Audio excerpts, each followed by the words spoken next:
அந்த மாணிக்கம் பையன் உன் வீட்டுக்குள்ள பூந்து பொண்ணை கூட்டு போய் உன்னை கேவலப்படுத்தி விட்டான். அதுக்கு பதிலா வாழ்நாள் முழுவதும் மறக்க முடியாத அளவுக்கு அவனை கேவலப்படுத்தணும் பொண்ணு. அடுத்தது சாவித்திரியோட மனசை மாத்தி அவளை இங்க கொண்டாடணும். அவ்வளவுதானே? வீடு நான் பிரெயினை யூஸ் பண்றேன். அது ஒண்ணும் பெரிய விஷயம் இல்ல, பண்ணிக்கலாம். ஆமா, நமக்குள்ள என்ன டேர்ம்ஸ்? ஒரு 1250 ரூபா கொடுத்துருங்க.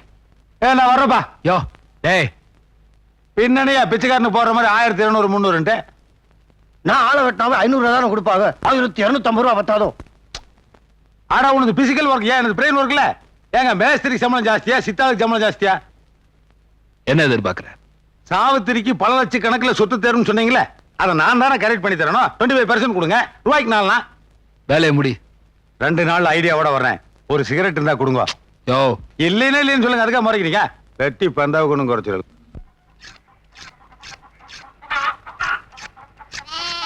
என்னடா எதுக்கு கோழியை பிடிச்சிட்டு இருக்கீங்க? ஊர்ல இருந்து பெரியக்கா வந்திருக்குல, அதான் அப்பதான் கோழியா இருக்கு சொல்லுச்சு. அத்தே பெரியக்கா வந்திருக்கா.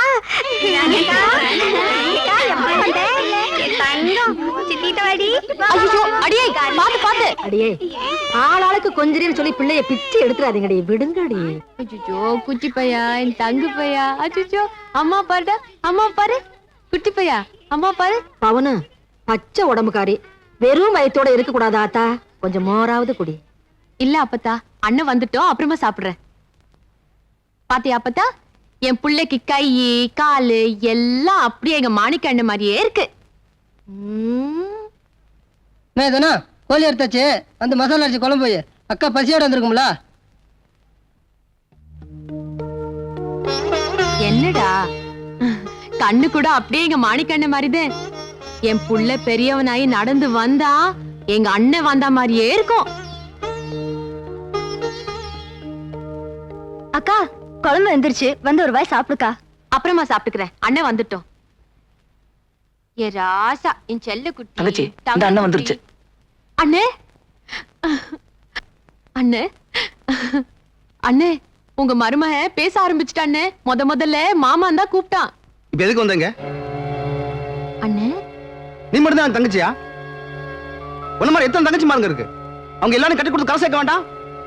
காலம் பூரா உனக்கே கொடுத்துக்கிட்டு போதுமா? இப்ப என்ன அனுப்பணும் அவன் புருஷன்? அவர் ஒண்ணு கேட்டு அனுப்பல, நான் தான் புத்தி கெட்டு போய் வந்தேன். எதுக்கு வர நீங்க? எப்ப கல்யாணம் பண்ணி ஒருத்த கையில புடிச்சு கொடுத்தாச்சோ அதோட அண்ணன் தங்கச்சி உறவு அறந்து போச்சு. அண்ணே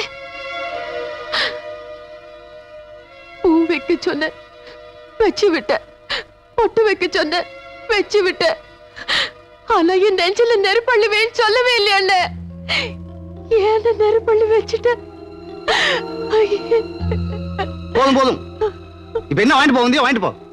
அப்பதான் கொடுத்தனும். அண்ணே நெல்லுக்கண்ண, உன்கிட்ட காசு படம் கேட்டு நான் இங்க வரல. என் பாசத்தை இவ்வளவு கேவலமாக்கி போடுவேன்னு நான் கனவுல கூட நினைச்சு பார்க்கல. 1000 தான் அண்ணன் தம்பின்னு பாசம் வச்சாலும் கடைசி வரைக்கும் வச்சு காப்பாத்துறது புருஷன் தான் புரிஞ்சுக்கிட்டேன். இனிமே உன் வீட்டு வாசப்படி மிதிக்க மாட்டேன். நான் போறேன். அக்கா, நீ ஆசையா சாப்பிடுவேன்னு கோழி குழம்பு வச்சிருக்க, ஒரு வாய் சாப்பிட்டு போக்கா. போதுமா? அண்ணன் சொன்னது என் மனசு வயிறு நிறைஞ்சு போச்சு.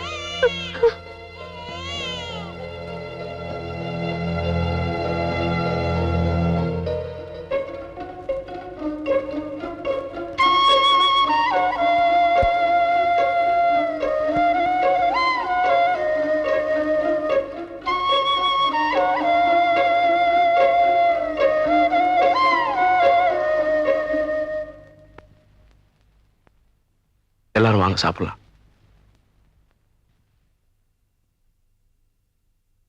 அண்ணன் கூப்பிடுறமா?